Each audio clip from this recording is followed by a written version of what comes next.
Good morning, everybody.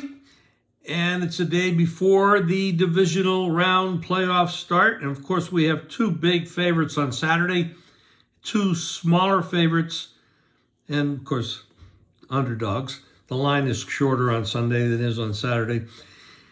We have the top two teams at home on Saturday, both favored by 9.5 or 10 points. Now, we've got the Packers. We've got the Texans, both coming off huge wins, blowout wins, as underdogs. Houston was at home against Cleveland, who had a lot of offensive line issues, and it was a revenge spot for Houston. They played exceptional with C.J. Stroud. It's been absolutely awesome. D'Amico Ryans, in my opinion, coach of the year. Rookie of the year would be Stroud. They have it going on. They have a lot of injuries at the wide receiver spot. I'm not too sure that won't catch up to them in this spot. We do have issues with weather in Baltimore.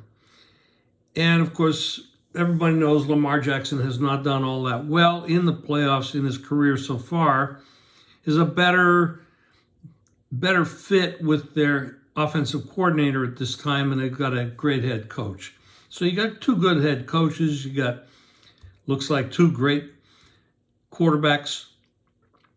A lot of talent on that Baltimore side, and they're rightfully one of the two best teams in football, along with the Niners.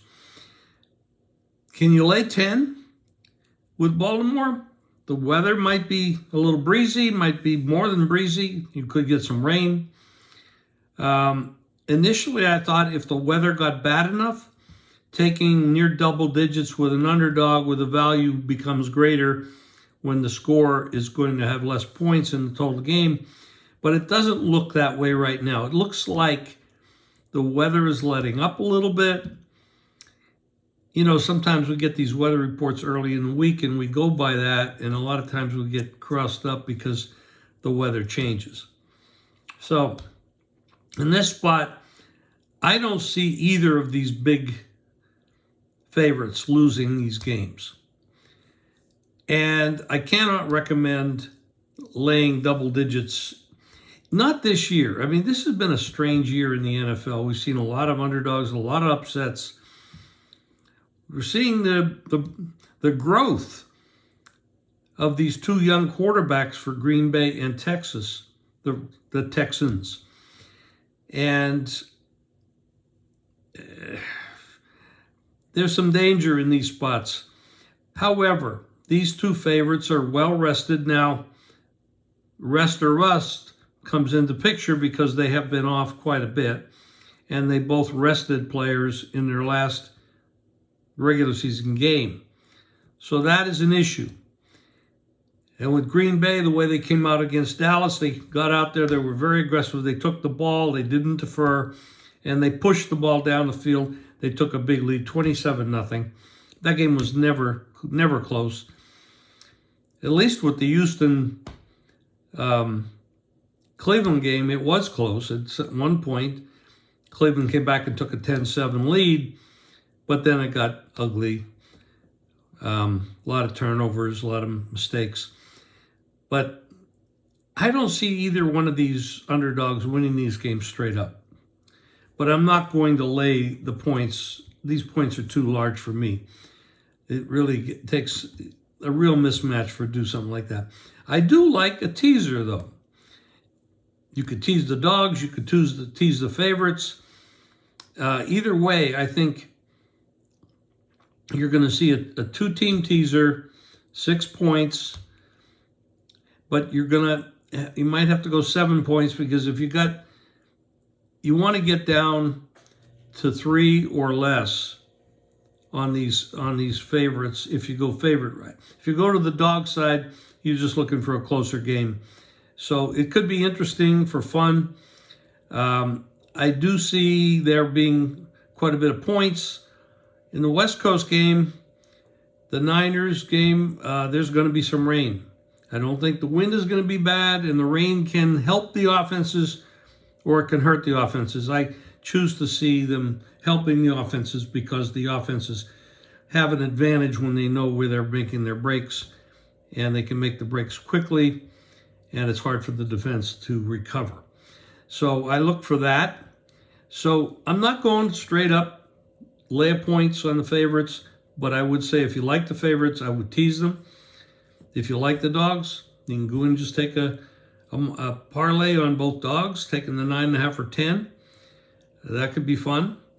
I'm not saying these are money-making opportunities, but in-game betting could be extremely good, especially if you see one of these dogs taken off and you feel like these favorites can fight back and make it a game. That could be very interesting. I don't know if all of you have online or inline in-game betting available, but that's one thing I would look at.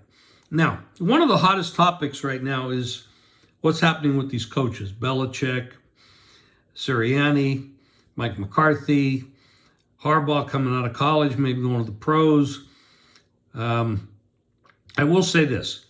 Initially, the way that McCarthy and Quinn managed that game against Green Bay, I thought both of them should have been fired on the spot. But cooler heads prevail. In the regular season, McCarthy's had some real good winning seasons in the regular season.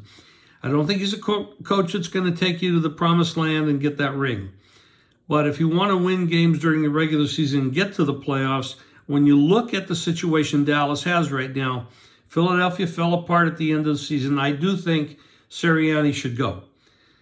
I don't think right now, and I thought initially, and my initial thought might have been wrong here with McCarthy, I don't know that you can replace him because anybody that's any good is going to want to come in and have total control. And Jerry Jones and Stephen Jones is just not going to let that happen. You're not going to get a Harbaugh. You're not going to get a Belichick. It's not going to happen because they want total controls. They want the key to the office, and they don't want Jerry and Stephen to come in there. And that isn't going to happen. McCarthy seems to be able to live with that, so maybe you have to live with the situation you have. The other side, Sirianni, he lost the team. They were 10-1, and they just blew up at the end. And in the last game, they just absolutely gave up. They quit. It looks to me like he has lost the team. He did lose his defensive and offensive coordinator in the offseason after the Super Bowl lost. Then they moved on to head coaching jobs. But Sirianni didn't do a good job. And I don't think the players, I know they speak out in favor. They always speak out in favor of the coach, but I don't believe that's the case.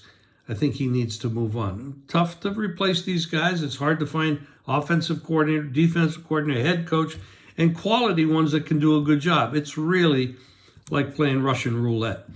But that's when you look at Washington with new ownership, they're actually in really good shape right now because they don't have a quarterback. So you don't have to worry about that situation. They're going to get somebody in there. So get your head coach, get your offensive defensive coordinator, and get your quarterback. So Washington could end up developing. The NFC East right now is all Dallas, really. If you got McCarthy and what he had this year, and if they can overcome the cap hit that Dak is going to have on the team, which is $59 million, if they can keep part of that together, they should be able to win that division. How they do in the playoffs is probably a replay of what has happened the last few years. They don't do well. But anyway, that's my take on it. And Saturday games, we'll be back for some Sunday takes in a little while. Thanks.